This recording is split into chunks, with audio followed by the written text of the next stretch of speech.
नमस्कार। श्री स्वामी करपात्री जी महाराज जी संबंधी विशेष धर्म सत्संग में आपका हार्दिक स्वागत है।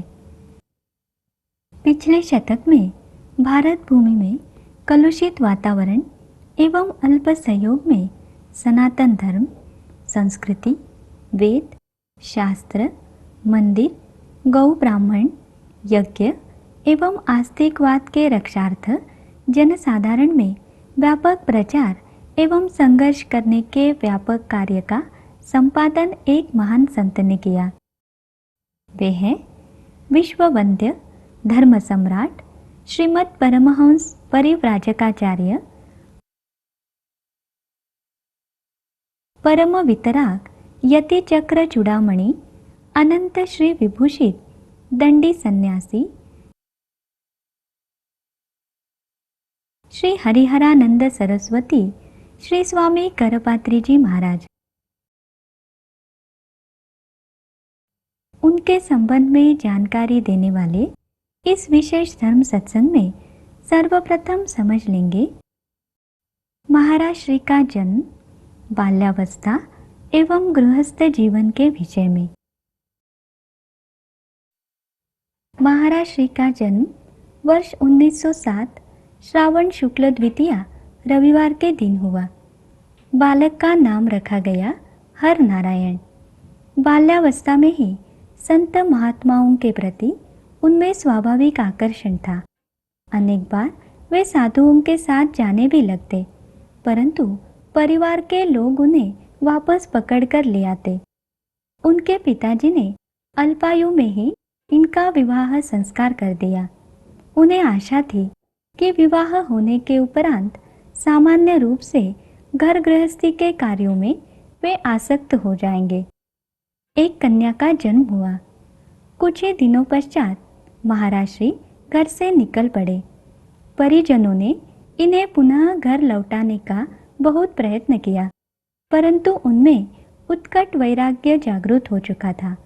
अतः परमार्थ पथ से लौटकर पुनः घर आना उन्हें स्वीकार नहीं था। आइए अब सुनते हैं महाराज श्री के विद्याभ्यास के विषय में।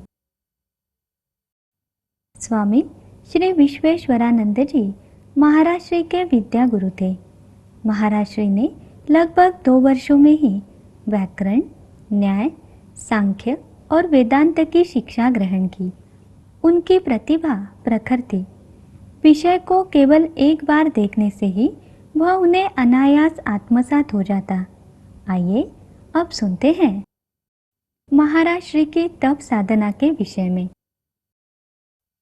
ऋषिकेश में कोयल घाटी में एक पुरातन वटवृक्ष के कोटर में एक व्यक्ति रहने योग्य अवकाश स्थान है, जिसमें महाराज श्री विश्राम किया करते थे। लंगोटी के अतिरिक्त महाराज श्री के पास कोई वस्त्र नहीं रहता था। 3 दिन अथवा 7 दिन उपरांत दूध की भिक्षा कर अर्थात हाथ से ही ग्रहण करते। इसलिए आगे चलकर उनकी प्रसिद्धि करपात्री स्वामी के नाम से हुई।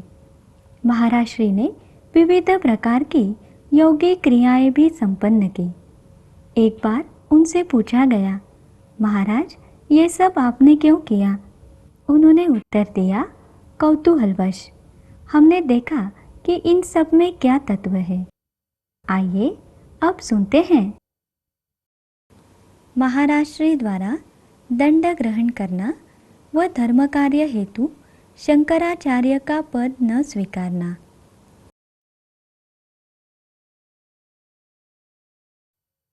महाराज श्री ने ज्योतिष पीठाधीश्वर जगतगुरु शंकराचार्य स्वामी ब्रह्मानंद सरस्वती जी से दंड ग्रहण किया।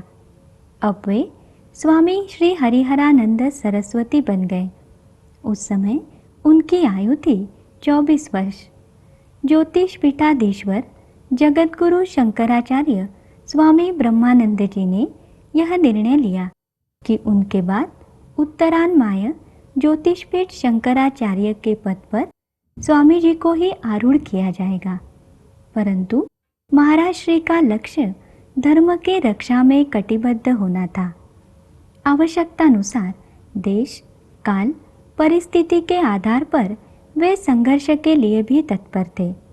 साथ ही इस निमित्त उन्होंने राजनीति में भाग लेना आवश्यक समझा। इसलिए उन्होंने शंकराचार्य पद नहीं स्वीकारा। अब सुनते हैं महाराष्ट्री द्वारा यज्ञ संस्कृति का पुनरुज्जीवन। फरवरी 1944 में दिल्ली में महाराष्ट्री ने शतमुख कोटि हौतात्मक महायज्ञ संपन्न किया। उसमें 2,50,000 आहुति 100 कुंडों में दी गई।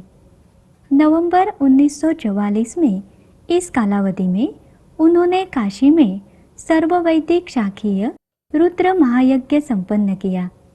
पूरे देश में यज्ञ का युग प्रारंभ हो गया। तदनंतर महाराष्ट्री द्वारा वाराणसी, कानपुर, पटना तथा अन्य स्थानों में कई यज्ञ संपन्न हुए। अब सुनते हैं अखिल भारतवर्षीय धर्म संघ की स्थापना। महाराष्ट्री ने अखिल भारतवर्षीय धर्म संघ की स्थापना की। महाराष्ट्री ने धर्म रक्षा हेतु पूर्ण भारत की पैदल यात्रा की। सामूहिक सत्संग और सभाओं का आयोजन किया जाने लगा। उन्होंने जम्मू में 20,000 हिंदुओं से धर्म कार्य का संकल्प करवाया। अनेक अधिवेशन, चर्चा सत्र, वेद शाखा सम्मेलन, शास्त्रार्थ सभा आदि का आयोजन किया। महाराष्ट्री ने भारत की धार्मिक जनता को 4 धार्मिक नारे प्रदान किए। ये नारे भारतीय संस्कृति के मूल सिद्धांतों से संबंधित है। ये धार्मिक जनता के लक्ष्य एवं जीवन से जुड़े हैं। ये नारे थे: 1. धर्म की जय हो। 2. अधर्म का नाश हो। 3. प्राणियों में सद्भावना हो। और 4. विश्व का कल्याण हो। धर्म संघ के कार्यक्रमों में सर्वप्रथम श्री राम जय राम की नाम ध्वनि का कीर्तन होता और तत्पश्चात इन नारों का उद्घोष होता। अंत में हर हर महादेव के द्वारा ही कार्यक्रम की पूर्णाहुति होती। आइए सुनते हैं। महाराष्ट्री द्वारा देश में गोहत्या बंदी के प्रयास करने पर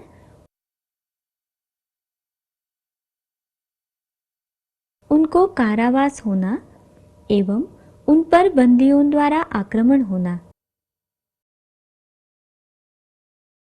संपूर्ण देश में गो हत्या बंद का कानून बन जाए, इस हेतु महाराष्ट्र ने अखिल भारतवर्षीय गो रक्षार्थ अहिंसात्मक धर्म युद्ध समिति की स्थापना की। जनवरी 1940 में उन्होंने धर्म युद्ध सत्याग्रह की घोषणा की। सरकार ने दमन नीति का आश्रय लिया। सत्याग्रह संबंधी सभी कार्यालयों पर बंदी लग गई। पुलिस ने कार्यकर्ताओं को बंदी बना लिया। अनेक नेता भूमिगत हो गए। 26 अप्रैल 1940 को महाराष्ट्र को तिहाड़ जेल में बंदी बनाया गया। एक दिन भजनोपदेश कर रहे महाराष्ट्री पर खूंखार बंदियों द्वारा आक्रमण किया गया। उनकी नेत्र ज्योति मंद हो गई। महाराष्ट्री ने भगवान आदित्य नारायण की उपासना की। भगवान की दया से उनकी नेत्र ज्योति में सुधार हुआ। यह आंदोलन लगभग 1 वर्ष तक चला। फलस्वरूप कुछ प्रदेशों ने गोहत्या बंदी के कानून बनाए भी, परंतु जिस प्रकार का कानून महाराष्ट्री चाहते थे वैसा कानून नहीं बना। आइए सुनते हैं महाराष्ट्री द्वारा स्थापित राम राज्य परिषद के विषय में। महाराष्ट्री के मन में यह कल्पना थी कि भारत जैसे देश में राम राज्य समान शासन होना चाहिए, जहाँ सबको समान रूप से न्याय सुलभ हो सके तथा जनता सर्वाधिक सुखी हो सके। महाराष्ट्री ने यह विचार किया कि शासन के अधार्मिक और अनैतिक प्रवाह को बिना राजनीति में प्रवेश किए रोका नहीं जा सकता। महाराज श्री ने राम राज्य परिषद की स्थापना की, जो पूर्ण राजनीतिक संस्था थी। भगवान राम के राज्य में जो नियम और कानून थे, वे ही इस संस्था के नीतिगत सिद्धांत थे। सन 1952 में राम राज्य परिषद की ओर से विभिन्न प्रदेशों की विधानसभाओं तथा केंद्रीय संसद के लिए प्रत्याशी खड़े किए गए, जिसमें परिषद को अच्छी सफलता मिली। किसी प्रदेश में राम राज्य परिषद की सरकार तो नहीं बनी, परंतु कई राज्यों में यह राजनीतिक दल मुख्य विरोधी दल के रूप में उभरा। राजस्थान में तो इसके 52 प्रत्याशी जीते। वहाँ कांग्रेस की सरकार बनी और राम राज्य परिषद मुख्य विरोधी पक्ष बना। संसद में भी इसके कुछ प्रत्याशी निर्वाचित होकर गए। कलयुग के इस प्रथम चरण में वर्णाश्रम व्यवस्था और सनातन धर्म की रक्षा के लिए महाराज श्री संघर्षरत तो रहे ही, साथ ही उन्होंने जगत को वेद शास्त्र और धर्म के सूक्ष्म तत्वों से अवगत भी कराया। अब सुनते हैं महाराज श्री द्वारा हिंदू कोड बिल के विरोध में आंदोलन के विषय में। महाराज श्री ने हिंदू कोड बिल का विरोध किया। बिल के विरोध में जागृति हेतु महाराज श्री ने भारत भ्रमण किया। उन दिनों हिंदू महासभा, जनसंघ तथा रामराज्य परिषद, ये 3 संस्थाएं हिंदू विचारधारा का संसद में प्रतिनिधित्व करती थी। परंतु रामराज्य परिषद का उद्देश्य पूर्ण शास्त्र विधि तथा परंपरा के अनुसार रामराज्य की रूपरेखा के आधार पर राज्य शासन का संचालन करना था। इसलिए संसद में रामराज्य परिषद के सांसदों द्वारा हिंदू कोड बिल तथा हिंदू शास्त्रों के विपरीत जो भी प्रस्ताव आए, उनका प्रबल विरोध किया गया। आइए अब सुनते हैं महाराज श्री की वेदनिष्ठा के संबंध में। महाराज श्री ने वर्ष 1972 में अश्रुत लुप्त वेद ऋचा मंत्र मानव जाति के लिए उपलब्ध हो, इस हेतु काशी में ज्योतिषमती कायाकल्प का प्रयोग किया। इस हेतु वे पूर्ण एकांत में रहे। यह साध्य करने के लिए उन्होंने अपने प्राण संकट में डाले। ऐसा माना जाता था कि अपौरुषेय वेदों का दर्शन करना हो, जिसे वेदादि शतशास्त्रों एवं पुराण, स्मृति आदि का मूर्त रूप देखना हो, तो उसे एक ही व्यक्ति में दर्शन हो सकते हैं, और वे है शिवावतार श्री स्वामी करपात्री जी महाराज। महाराज श्री की अध्यापन कला भी अनुपम ही थी। अब सुनते हैं मंदिर मर्यादा का संरक्षण तथा श्री काशी विश्वनाथ के मंदिर की स्थापना। नवंबर 1950 में सरकार द्वारा श्री काशी विश्वनाथ मंदिर भ्रष्ट किए जाने के विरोध में करपात्री स्वामी जी और उनके सहस्त्रों अनुयायियों ने उनका विरोध किया। स्वामी जी को बंदी बनाया गया। आगे दिसंबर 1958 में महाराज श्री द्वारा वैदिक विधान अनुसार मीर घाट पर श्री काशी विश्वनाथ के मंदिर की स्थापना की गई। आइए अब सुनते हैं महाराज श्री के गोरक्षार्थ अभियान के विषय में। गौ माता की रक्षा हेतु उचित कानून बने, इस हेतु महाराज श्री द्वारा 7 नवंबर 1966 को दिल्ली में संसद भवन के सामने एक बहुत बड़ी रैली आयोजित की गई। देश के कोने कोने से जनता की भीड़ दिल्ली पहुंच गई। संसद भवन के सामने विशाल जनसमुदाय पर पुलिस ने अश्रु गैस छोड़ा और गोलियां चलाई। भगदड़ मच गई और सभा विसर्जित हो गई। पूरी पीठाधीश्वर जगतगुरु शंकराचार्य श्री निरंजन देवजी तीर्थ ने दिल्ली में अनशन करना प्रारंभ कर दिया। दूसरे ही दिन सरकार ने उन्हें बंदी बनाकर पौंडीचेरी जेल में भेज दिया। विदर्भ के सांसद लोकनायक श्री माधव हरि अणे तत्काल दिल्ली गए। उन्होंने इसका कड़ा विरोध किया। शंकराचार्य जी को मुक्त कर पौंडीचेरी से पुरी स्थित उनके गोवर्धन मठ पर पहुंचाया गया। अंत में सरकार ने यह आश्वासन दिया कि गोवंश की हत्या पर कानून द्वारा प्रतिबंध लगाया जाएगा।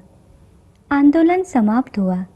सरकार ने अपने आश्वासन के अनुसार यह कार्य पूरा नहीं किया। आइए सुनते हैं महाराज श्री द्वारा सुमेरु पीठ की स्थापना के विषय में। आदि शंकराचार्य जी ने धर्म प्रचारार्थ देश के चारों कोनों में 4 पीठों की स्थापना की थी, परंतु शास्त्रों में इसके अतिरिक्त सुमेरु पीठ का वर्णन भी मिलने के कारण महाराज श्री ने काशी में 5वें पीठ सुमेरु पीठ की स्थापना की और शंकराचार्य पद पर सर्वप्रथम अनंत श्री स्वामी महेश्वरानंद सरस्वती जी महाराज का प्रयागराज में अभिषेक किया गया।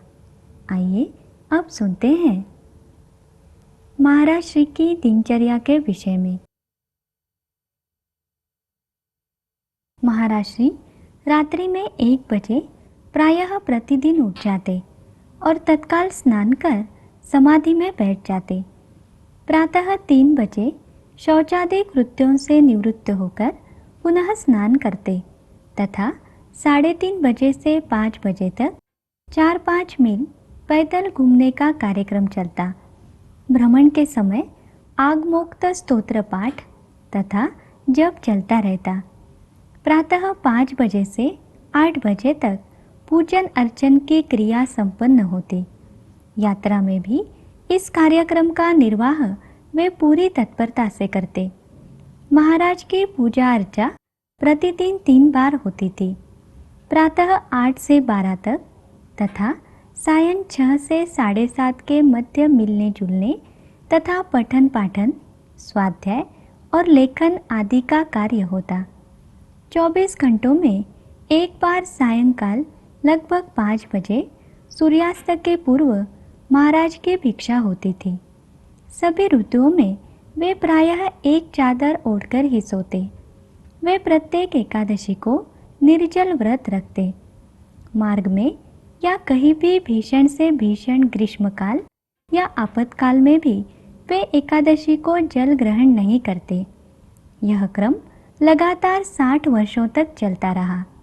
आइए सुनते हैं महाराज श्री का ग्रंथ लेखन व प्रकाशित की गई पत्रिकाओं के विषय में। महाराज श्री ने धर्म कार्य हेतु वर्ष 1939 में काशी में दैनिक सन्मार्ग व साप्ताहिक सिद्धांत शुरू किया। महाराज श्री शास्त्र के विरुद्ध कुछ भी सुनना नहीं चाहते थे और उस बात का युक्ति और तर्क सहित शास्त्र के पक्ष में उत्तर भी देते। कामिल बुल के द्वारा विभिन्न रामायणों का संदर्भ देकर भगवान राम और भगवती सीता पर आक्षेप किए गए थे। महाराज श्री ने तत्काल उन आक्षेपों का निराकरण रामायण मीमांसा नामक पुस्तक लिखकर किया। स्वातंत्र्यवीर सावरकर तथा पूजनीय गोवलकर गुरुजी के विचारों का महाराज श्री ने विचार पीयूष नामक ग्रंथ लिखकर खंडन किया है। महाराज श्री द्वारा लिखा गया सर्वाधिक महत्वपूर्ण ग्रंथ है वेदार्थ पारिजात। पंडित पट्टाभिराम शास्त्री विद्यासागर ने लिखा। MacDonald, Weber, Wilson, Max Muller, Swami Dayanand आदि के मतों का पूर्ण खंडन वेदार्थ पारिजात में है।